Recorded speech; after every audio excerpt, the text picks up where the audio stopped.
platforms across distribution models continue to evolve. I, for instance, saw great growth in the bank channel. So there's an awful lot of great world-class professionals who are now parts of bank distribution models, as well as growth in the RIA space. Obviously, Schwab and Fidelity and Pershing being examples of great distribution models.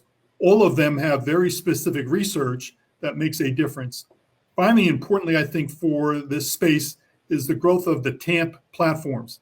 And in those names, I would highlight Orion and Envestnet as being real world-class providers of those solutions that advisors are using. Key to that, and Bill used that term earlier, and to me it's vital. In my experience, it's being authentic. Because one of the things about these research and the pieces that we provided at Lockwood was that we could see what was authentic. And in Bill's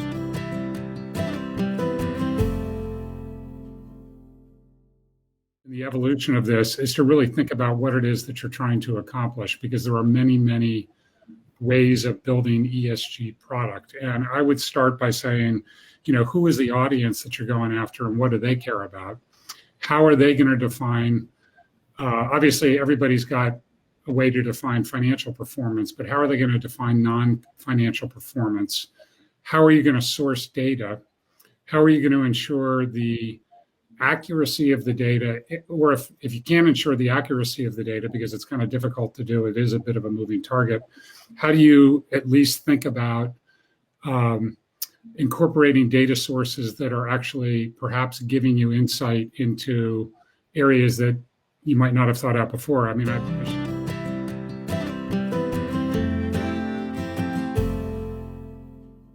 the risk alert talks about having knowledgeable compliance personnel on the ESG strategies.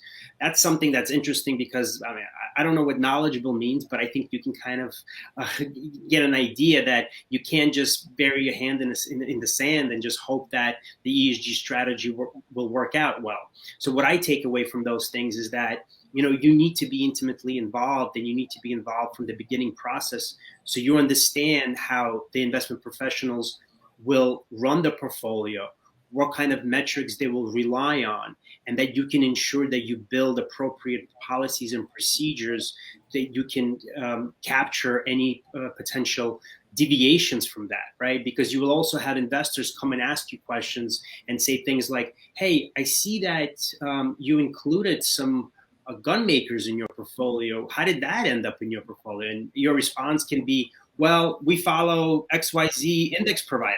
We don't know what they're doing. They provide us the metrics. We replicate the strategy, right? So maybe that's a fair answer, but from a PR standpoint, how will that look, right? And I think it's important to kind of think about those things as you're building out your portfolio.